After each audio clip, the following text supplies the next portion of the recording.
दोस्तों खूब सरस मजानी बात। एक दीकरो एना दादाने प्रश्न पूछे कि दादा साचो मित्र एटले शुं, साचा मित्रनी व्याख्या शुं? त्यारे दादा एना दीकराने एक लोहारना दुकाने लई जाय छे ने त्यां लई जईने बतावे छे।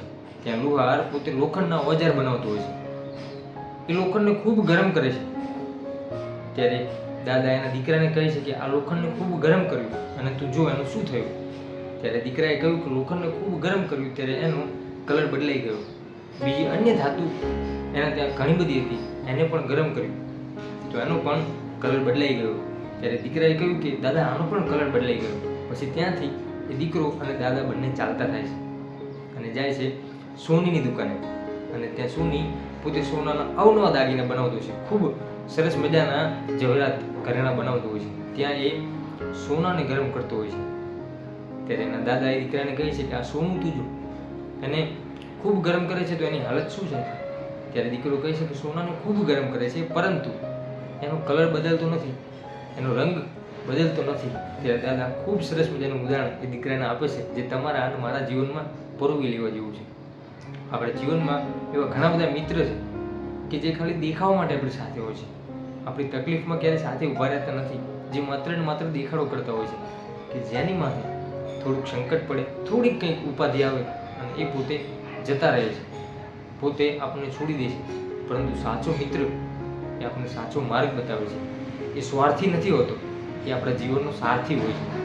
જે સાચો મિત્ર હોય છે તે આપણને સાચા રસ્તે લઈ જાય છે, ખોટા વ્યસનોથી દૂર રાખે છે।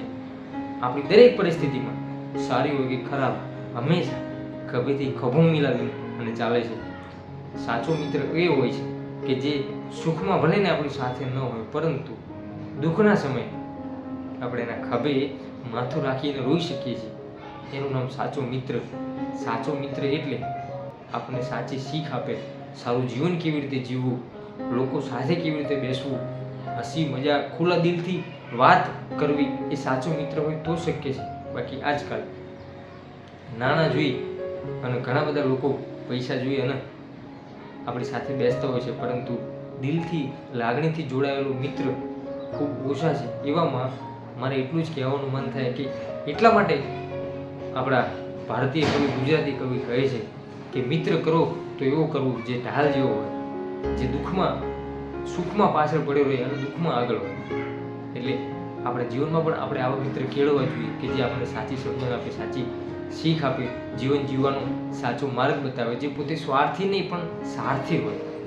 જો તમારા જીવનની અંદર પણ તમારી લાઈફમાં પણ આવો જો દોસ્ત હોય તો આ વિડીયો ચોક્કસથી એને મોકલજો અને તમારો જે પ્રિય દોસ્ત હોય એનું નામ તમે કોમેન્ટ બોક્સની અંદર ચોક્કસથી લખજો। વિડીયો જો ગમે હોય તો વિડીયોને લાઇક કરજો, ચેનલ પર ન હોય તો ચેનલને સબસ્ક્રાઈબ કરજો। આવા જ બીજા સરસ મજાના વિડીયો જોવા માટે આપણી ચેનલ સાથે જોડાયેલા રહેજો। મળીશું ફરીથી એક નવા જ વિડીયો સાથે, એક નવા જ અંદાજમાં। ત્યાં સુધી દરેક દોસ્તો, દરેક મિત્રને જય માતાજી।